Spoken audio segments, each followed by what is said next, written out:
Hey guys, William Furno here today with a new LEGO Bionicle 2016 review for you guys. Today we're going to be taking a, now we're going to be taking a look at Ketar, the Creature of Stone.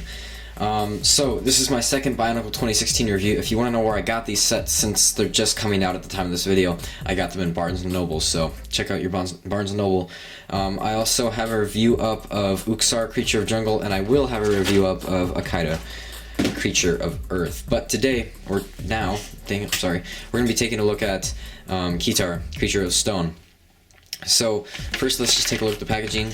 Obviously we have Ketar on the front, the Shadow Trap, Mask of Control, LEGO Bionicle, information, name. On the back here we can see the unity between Ketar and Pohatu Uniter. And then we also have the function, the 1-1 scale of the mask, and of course the Shadow Trap. That's enough of the packaging. Let's just take a quick look at the Shadow Trap. It's the little trinket that comes with the set, similarly to the Skull Spiders of last year, except this time the Shadow Traps, or this time the trinkets, are able to move their jaws. And I feel like it's kind of a step up from the Skull Spiders, just because of their design. I like how differentiated the different Shadow Traps are, and I like how this one has this little claw thing here. There is like a new, I feel like this is a new Technic part. It's basically just, it goes on with an axle, and then on the sides it has two pin connectors. And obviously we have two of these new Shadow Trap pieces that click together on a click joint, and then they can just move back and forth.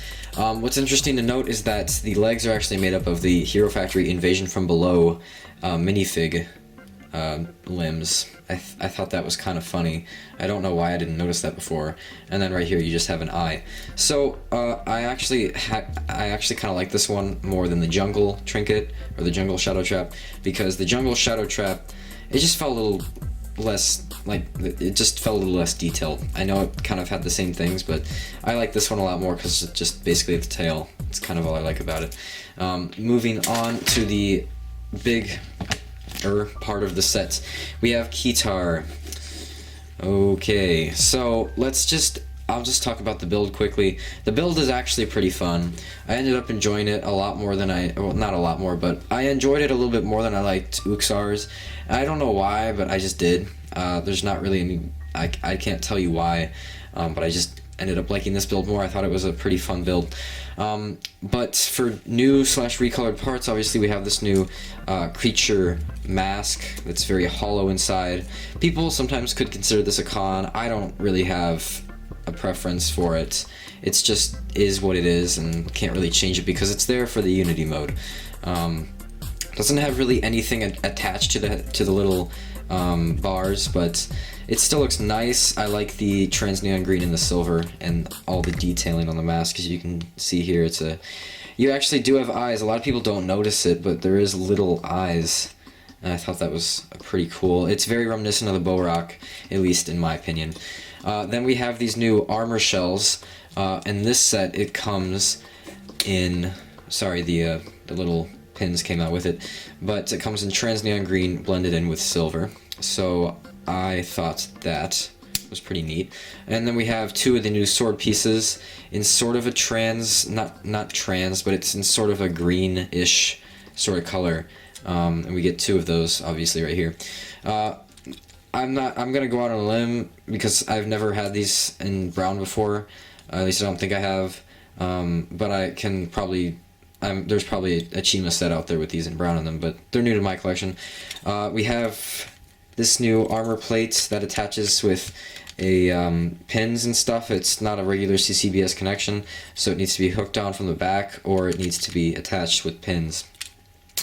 I don't know if this sort of it's like a modified Hordekin neck. I don't know if this is new in like this brown burnt orange color, and then this is in dark gray.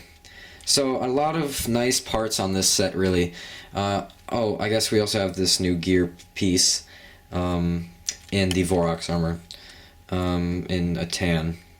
So yeah, as I was saying, there's a lot of nice pieces in this set. It's a nice parts pack. But moving on to the next thing I usually do is articulation.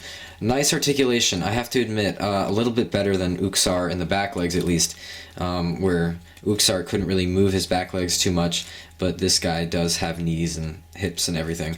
So it's a little more easy to move around. Of course we get neck, and yeah, basically a couple points of neck articulation. Articulation is hindered from the head because of the function up here, with these little axles that stick out, and just the function in general gets in the way, which is a really, in my opinion, is disappointing, because he looks a little uncomfortable hunched over all the time, you know? He just looks a little weird. And so articulation is heavily hindered in the tail as well. Normally a scorpion would be able to sting forward, but this is not going to do that. Obviously, there's just, it's the stupid Vorox armor. I like the recolor and everything, but why is it here?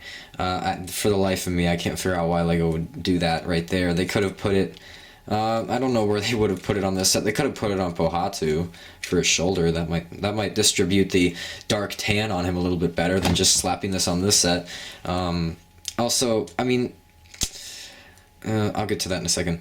But you have a bit of articulation back here, but honestly the tail is kind of a dud. Like, you can't really do much with it. It's just kind of there for the function, you know? And then color scheme wise, he's also kind of a mess.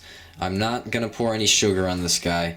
His color scheme, it looks, from a distance, you know, you look at him and he looks alright, you know? It's not like you're gonna judge him 24/7 about his color scheme, but it definitely is all over the place if you take a good look at him. He has this sort of dull green color mixed with the trans neon green, and then you also have, sorry, my brain, okay. You have brown, so not only do you have two different types of greens, you have tons of different browns. You have this dark tan color, you have this burnt orange, and then you have this dark brown color, and little bits of just a tan, like a light tan, if you can kind of see what I'm talking about right here with the gear. You have little bits of light tan. The light tan isn't as noticeable, but it's still a shade of brown. And just the different shades of brown and the different greens on this guy, he's kind of an eyesore if you really get down to him. But I have to admit, for maybe just the regular consumer, this guy would not really be that annoying. It's just, you know, if you're a collector like me and you're really into the pieces and you're really into basically how the set was designed, not just the final product, yeah, the colors are kind of a mess. And I think people notice that, even me, I noticed that a lot before this set actually came out. Now, I've griped on the color scheme. I've griped a little bit on the articulation. I am sorry. I'm truly sorry. But there's actually one more thing to truly gripe about. It's the tail. Not only can it not move forward like a regular scorpion, it actually is the motivation for the function. LEGO is like, alright, so we want to make a function on this guy, right? So let's make a tail, and let's make the tail hook up to these two random swords that stick out of the front of him. So basically, it's simple enough. You guys already know what this does. You spin the tail, or you move the tail back and forth, and the swords go up and down. Now, this does sort of make up for the tail not being able to strike in front of him, because these swords will be able to do that now. But what it does create is a lot of just annoyances. When moving the set, it's loose. It's not on any friction gears or friction pins. This thing will just move around, and it will not stop moving. This thing is loose, and it just won't, and I just don't. I just can't even. It's just, and the thing is, it's really hard to pose this guy because of this now. If you want to get him into some cool poses, good luck, because he's just gonna fall right over. You need to have the legs straight, and you need to permanently adjust these things, or this thing will just get in your way. Also, you gotta wonder what, I mean, I'm not saying LEGO's stupid, because they gotta make sets that are available to all ages, well, mostly all ages, but primarily these are targeted towards younger audiences, and so LEGO has to put things that are quote-unquote cool in their sets. So functions with swords are cool, but these swords are sticking out in front of his face, and this does not attribute to a scorpion whatsoever. Scorpions do not have swords jutting out of their faces, or not faces, but shoulders, basically.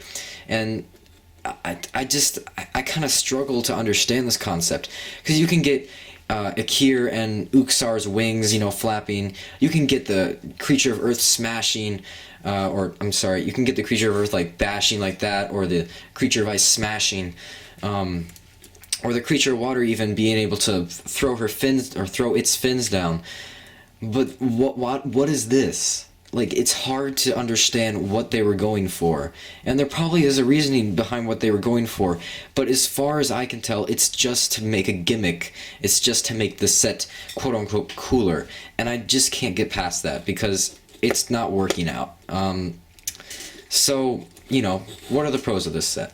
Well, obviously, you get a lot of recolors. You get some cool colors, different browns, different, greens. You get the new swords, you get the new creature mask.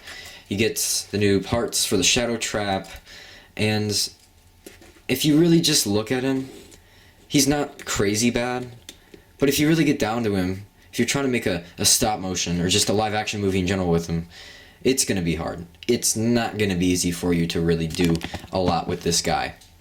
He's really a good guy to just pose, and once you have him in a still position, if you try to move him out of it, the tail. And as you can see, this review studio is not entirely flat. It's a little bubbly for some reason. It's probably because there's some stuff in the pockets down here. So that kind of makes it hard to pose them on here. Flat ground, it might be easier. But there's just a lot of things with this set. They're kind of small, but some of them are big, and they're just kind of hard to get past. So overall, what do I give him? I give him a 6.5. I'm not really impressed with this set. I feel like the function is just a gimmick. It's not going to stay, and it doesn't make sense for what they're going for, really, because scorpions, I can tell you, they don't have whatever that is. So, 6.5. That's all I gotta say, because I've been taking up a lot of time just sort of ranting about this guy. And I get it. A lot of you are kind of annoyed, because the 2016 sets are getting a lot of criticism, but this guy kind of deserves it. Like, I praised Uxar. Uxar is pretty cool. And I haven't opened Akita yet, although I think I'm going to like it. The Toa look pretty cool. Forgot to mention there is a new symbol up here. And, yeah. I catch myself on these things. Alright, that's all I have to say. Hope you guys enjoyed this review. I have a Bionicle series coming out next year titled Bionicle A New Generation. It is the first singular Bionicle series I will be releasing. It's a 4-part series starting on January 16th. Or January 15th, I think. Yeah, January 15th. And it's based on the 2015 sets and 2016 sets, technically, but not really. Basing in my universe, so a lot of things are different. And you can check out my channel for more Hero Factory Classic reviews, Bionicle 2015 reviews, book reviews, and soon-to-be Star Wars Construction reviews. And stay tuned, because obviously I'm going to have more Bionicle 2016 reviews. That's it for this video, and I'll see you guys later.